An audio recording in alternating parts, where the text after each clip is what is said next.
আসসালামু আলাইকুম। শিমুরিনা কিচেনে আবারও নতুন একটি ভিডিও দেখার জন্য আপনাদের সবাইকে স্বাগতম জানাচ্ছি। কাছের এবং দূরের যেখান থেকে আমার ভিডিওটি দেখছেন, আশা করি আপনারা অনেক ভালো আছেন আর সুস্থ আছেন। আলহামদুলিল্লাহ, আমিও অনেক ভালো আছি। আজ আমি আমার রান্নাঘরে হাজির হয়েছি ট্যাংরা মাছের পাতলা ঝোল রেসিপি নিয়ে। আর এই প্রচণ্ড গরমে এই পাতলা ঝোল খেলে কিন্তু শরীর অনেক বেশি ঠান্ডা থাকে। এজন্য এখানে আমি কিছু পরিমাণে মাছ নিয়েছি, ধুয়ে রেডি করে নিয়েছি। আর এখানে আমি ঝিঙ্গে নিয়েছি, সজনে নিয়েছি এবং আলু নিয়েছি, কেটে ধুয়ে রেডি করে নিয়েছি।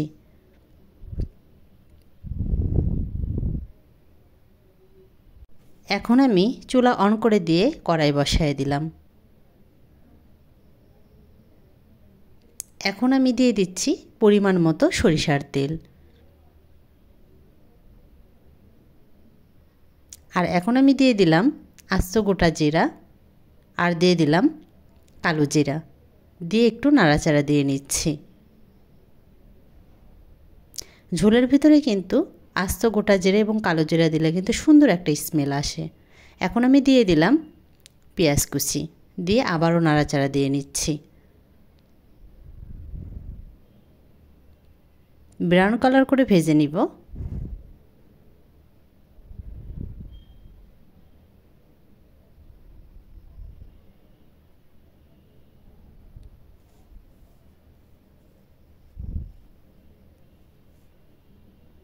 এখন আমি দিয়ে দিচ্ছি স্বাদ মতো লবণ, আর এখন আমি দিয়ে দিচ্ছি পরিমাণ মতো হলুদের গুঁড়া, আর দিয়ে দিচ্ছি আমি পরিমাণ মতো ধনে ও জিরের গুঁড়া। এখন আমি দিয়ে দিচ্ছি আদা রসুনের পেস্ট। এখন আমি দিয়ে দিচ্ছি কাঁচামরিচের পেস্ট, পরিমাণ মতো দিয়ে দিলাম। এখন আমি দিয়ে দিলাম সামান্য পরিমাণে শুকনো মরিচের গুঁড়া, একটু কালার হওয়ার জন্য। দিয়ে সব উপকরণ আবারও আমি ভালোভাবে নাড়াচাড়া দিয়ে নিচ্ছি। মশলা থেকে যতক্ষণ পর্যন্ত না তেল বের হতে শুরু করেছে ততক্ষণ পর্যন্ত আমি কষাতে থাকব।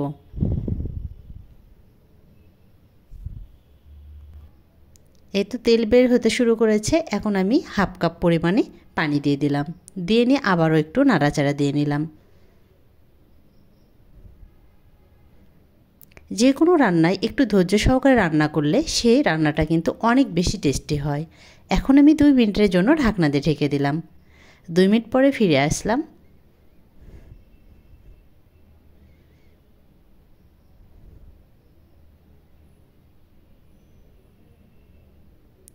এখন আমি ধুয়ে রাখা মাছ দিয়ে দিচ্ছি।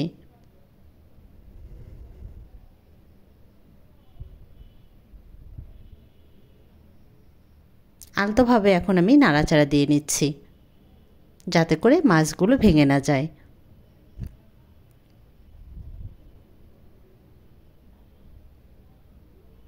এখন আমি 2 মিনিটের জন্য ঢাকনা দিয়ে ঢেকে দিলাম। 2 মিনিট পর ফিরে আসলাম। মাছ থেকে কিন্তু তেল বের হতে শুরু করেছে।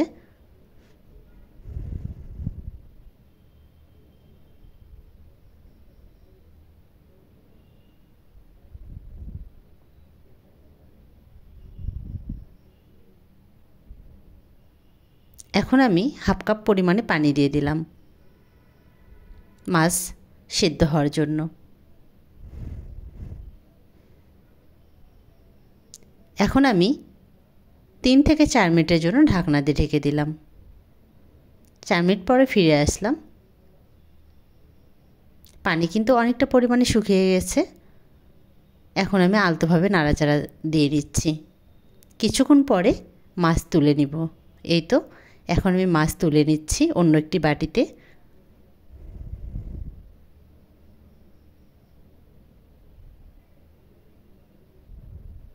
এই তো মাছ তুলে নেওয়া হয়ে গেল।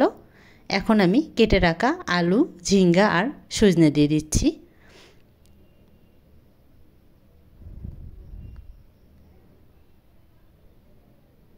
এখানে আমি আর কোনো মশলা অ্যাড করব না, শুধু একটু লবণ অ্যাড করব।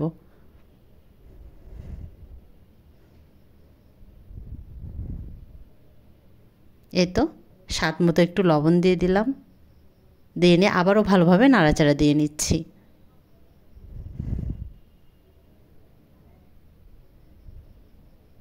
এই প্রচণ্ড গরমে সজনে আলু আর ঝিঙ্গের ঝোল খেতে কিন্তু অসম্ভব মজা লাগে। তো আপনারা বেশি বেশি এই গরমে ঝোল ভাত খাওয়ার চেষ্টা করবেন।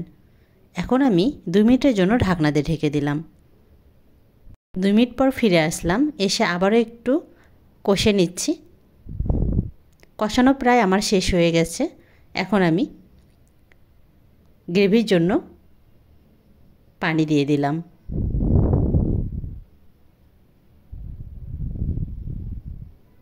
এখন আমি 7 থেকে 8 মিনিটের জন্য ঢাকনা দিয়ে ঢেকে দিলাম। মাঝে মাঝে ঢাকনা তুলে আমি নাড়াচাড়া দিয়ে নিব।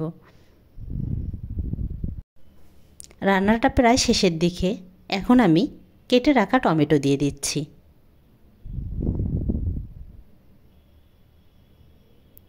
আবারও আমি 2 মিনিটের জন্য ঢাকনা দিয়ে ঢেকে দিলাম। এখন আমি তুলে রাখা মাছ দিয়ে দিলাম।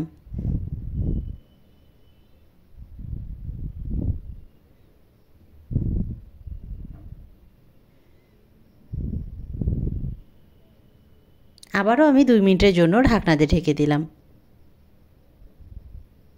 2 মিনিট পর ফিরে আসলাম। রান্নাটা প্রায় আমার শেষের দিকে। নামানোর আগে আমি একটু টেলে রাখা জিরের গুঁড়া দিয়ে দিচ্ছি। ঝোলের ওপরে একটু টেলে রাখা জিরের গুঁড়া দিলে কিন্তু টেস্টের পরিমাণটা দ্বিগুণ বেড়ে যায় এবং খেতে কিন্তু একদম অসাধারণ লাগে। এই তো রান্নাটা আমার কমপ্লিট হয়ে গেছে। এখন আমি পরিবেশনের জন্য তুলে নিচ্ছি।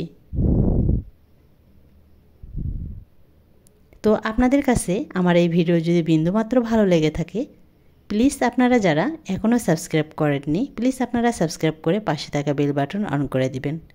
আর আপনারা যারা ফেসবুক পেজ থেকে দেখবেন, পেজটি ফলো করে দিতে ভুলবেন না। আর আপনারা যারা সাবস্ক্রাইব করেছেন এবং ফেসবুক পেজ থেকে ফলো করেছেন, আপনাদেরকে অনেক অনেক ধন্যবাদ। আপনাদের সাপোর্ট এবং আপনাদের ভালোবাসা ছাড়া আমার একার পক্ষে কোনোভাবে এগিয়ে যাওয়া সম্ভব না। তো আপনারা সবাই আমাকে বেশি বেশি সাপোর্ট করবেন। আপনারা দেখতেই পাচ্ছেন লোকটা কতটা ইয়ামি লাগছে, খেতেও কিন্তু অনেক অনেক ইয়ামি।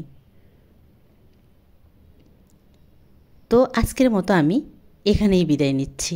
আপনারা সবাই অনেক অনেক ভালো থাকবেন, সুস্থ থাকবেন, নিজের প্রতি যত্ন নেবেন। আল্লাহ হাফেজ।